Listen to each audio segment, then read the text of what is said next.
ಏನ್ ಕುಡಿತೀನಿ ಅನ್ಕೊಂಡ್ರ? ಕಾಫಿ ಟೀ ಅಂತೂ ಅಲ್ವೇ ಅಲ್ಲ. ಎಲ್ಲಾ ಕಡೆ ವೈರಲ್ ಫ್ಲೂ ಜಾಸ್ತಿ ಆಗ್ತಿದೆ. ಹಾಗಿದ್ರೆ ನಮ್ಮ ದೇಹದ ಇಮ್ಯುನಿಟಿನ ನಾವು ಹೇಗೆ ಹೆಚ್ಚು ಮಾಡ್ಕೊಳ್ಳೋದು? ಸಿಂಪಲ್ ಕಣ್ರಿ.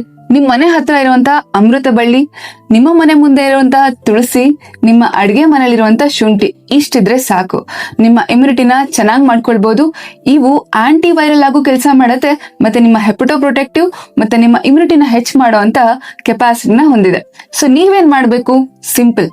ಬೆಳಿಗ್ಗೆ ಅಥವಾ ಸಂಜೆ ಒಂದು ಟೈಮ್ ಆದ್ರೂ ಅಟ್ಲೀಸ್ಟ್ ಒಂದು 2 ಗ್ಲಾಸ್ ನೀರಿಗೆ ಒಂದು ಅರ್ಧ ಇಂಚಷ್ಟು ಶುಂಠಿ ಮತ್ತೆ 5ರಿಂದ 10 ತುಳಸಿ ಎಲೆಗಳು ಮತ್ತೆ 1 ಅಮೃತ ಬಳ್ಳಿಯ ಎಲೆನ ಹಾಕ್ಬಿಟ್ಟು ಕುದಿಸಿ ಕಷಾಯ ತರ ಮಾಡ್ಕೊಳ್ಳಿ.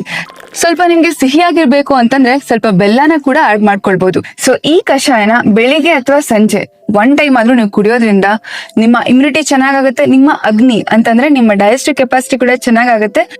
ಸೊ ಈ ಸೀಸನ್ ಅಲ್ಲಿ ಕಾಡ್ತಿರುವಂತ ವೈರಲ್ ಫ್ಲೂ ಅಗೇನ್ಸ್ಟ್ ಒಂದು ರೋಗ ನಿರೋಧಕ ಶಕ್ತಿಯ ಶೀಲ್ಡ್ ಅನ್ನ ನೀವು ಹಾಕೊಳ್ಬಹುದು. ಈ ವಿಷಯನ ಸೇವ್ ಮಾಡ್ಕೊಳ್ಳಿ ಮತ್ತೆ ನಿಮ್ಮೆಲ್ಲ ಸ್ನೇಹಿತರಿಗೂ ಶೇರ್ ಮಾಡಿ.